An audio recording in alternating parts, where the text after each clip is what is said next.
好，对，我是做啤酒的，真的超尴尬的，就是每次来学校我不知道怎么办。对，而且我觉得每次我来西号吧，我都会碰到就是一些很启发性的讲，就跟一些很启发性的讲者一起说上台这样，那总是觉得压力很大。OK， 好，回卖酒其实是我进到台大农艺所的一个计划。那个时候呢，我在算中年转行嘛，我最早做金融的，然后那时候我在转行的时候，问清楚我想要跟农业相关，然后那时候其实我本来就去申请了农业相关的这个研究所，然后台大就收了我这样，然后因为我这个计划是讲说怎么让在地农产品加值，然后慢慢就衍生出这个，因为我自己在大学还有大学毕业之后，一直都持续有在酒厂里面打工这样，然后所以我一直有直接刚好有这个技术，然后所以呢，台湾农艺所就收了我。好，那最早的话从2013年开始，我可以用英文吗？Oh, this is great. Yeah, English is actually my first language, so it's easier for me this way. Anyways, I started off in 2013, and we started growing local barley. What happened with local barley is like Taiwan has a massive production of rice, but we lack of everything else. Any other cereal grains that we basically have very little production, and we import most of these cereals. But we overproduce so much rice. While in 2013, I started off with 6 pods of barley. And this is a local variety of barley called 中心1号跟2号. So each variety has like 6 pods of it. And I was growing in the NTU farm, and that's what it looks like. Here's a picture of the barley I was growing. And you can see why I put this little sprayer here is because I don't truly believe in organics, especially on this island. Okay, I know it's very different from what everybody thinks. But organic right now is such an arbitrary term. It doesn't really, I believe people should do this type of cultivation based on if they really figured out what they want to do with how they cultivate it. Instead of just saying, oh yeah, because I want to try to apply to the government's regulation because I want to sell for a greater price. I understand economics is very important, but the bottom line is, why are we doing this? For personal health or for the environment? For the environment we live in, that's a big thing. So for me to produce these barleys, why I use non-organic method to produce my barleys because Taiwan, these barley are actually susceptible to certain type of disease due to the high humidity in Taiwan. So right now there's no organic method to avoid it.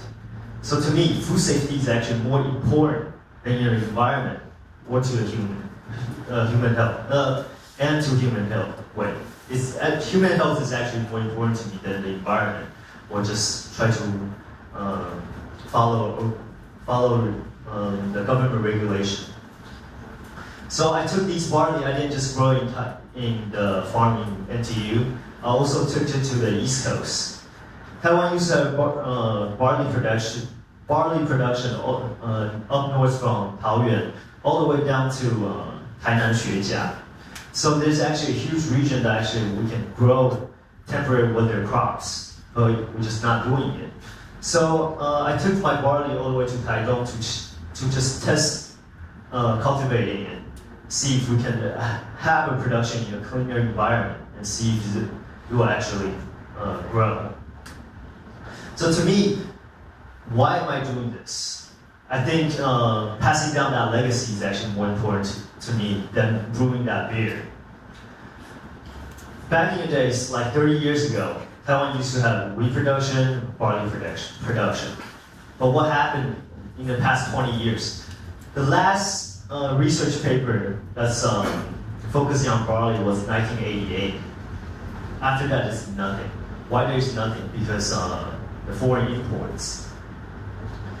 And yeah, once we stop these production, the biggest problem is we lost that scale to grow these crops. And these traditional scale are hard to come back if we lose it, if the older generation of farmers are no longer, passed away. And I think that's a huge loss. That's a social loss, and that's also a big loss towards our society as a whole, because we're no longer able to produce the food that we want to eat. So I think it comes down to it.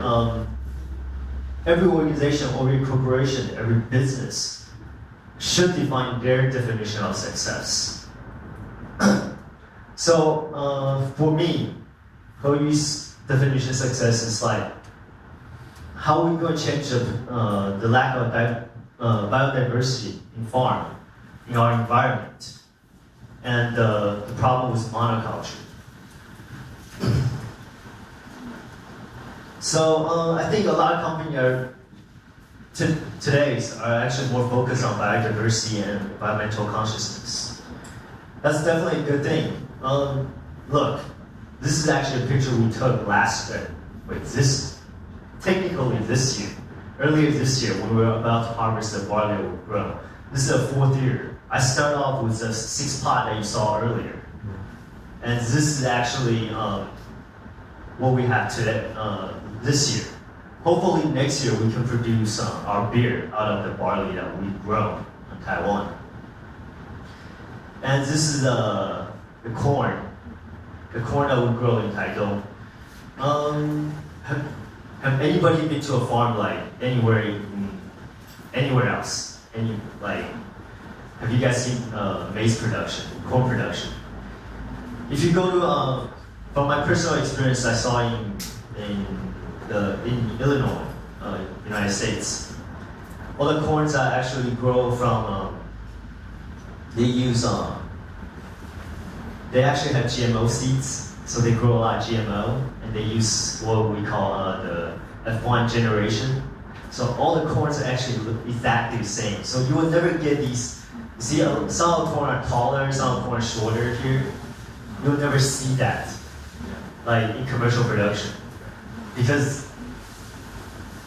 a field like this, that means less yield for the farmers.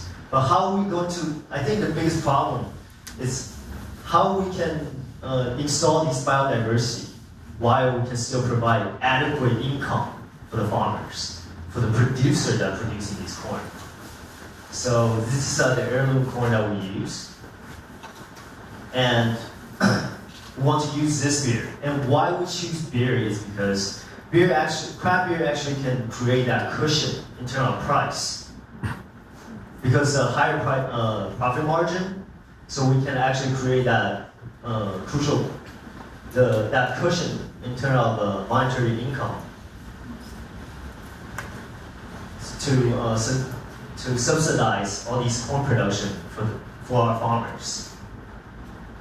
And here's a little thing. Yeah, the corn we use is actually called Tainan Bai. It's not produced in Tainan, it's produced in Taichung. Tainan Bai is a variety of, it's a population of heirloom corn that was brought here a long time ago. I think it was probably by the Dutch. But sometimes we can actually find the advantage of these crop that we no longer use or nobody's growing. We just have to find what makes them special, what makes them unique, and find the right purpose for them. I think that's more important. I think in every corner of our society, there's always some less utilized resources that we're not taking care of. And basically this type of corn is it might not be the best taste, but it's actually great for brewing because it has so much starch that we love to use in brewing. And I always like to have people to participate in my talk. So I want to see like raise your hand, like how many people had rice for this morning? 大家早上谁吃了？早餐是吃米的？没有人。This is word. All right, this is terrible. Okay, anyways, that's the thing. Basically, the whole process of me making this beer is because I want to encourage people I want people to know like we're no longer a nation of rice. Rice is no longer the main staple of our diet. And that's a big problem. Like, see, nobody here had rice for breakfast, or maybe we had some rice for lunch. But I think maybe that's the biggest problem because we haven't realized that our diet has changed so much, and we're so, I would say, imperialized by the Americans. We eat all the temporary winter crops. We're more familiar with beer than 小米酒, right? So I think that's basically reflected by this picture. Almost 40 years ago, in the 80s. 40 years ago, the rice consumption in Taiwan was double of what we have today. That's unimaginable to me. And this overproduction of rice lead to fallow land. It's basically 中文休耕地. So we have a policy that's encouraging farmers not to grow. And what are the farmers supposed to do? That's their job.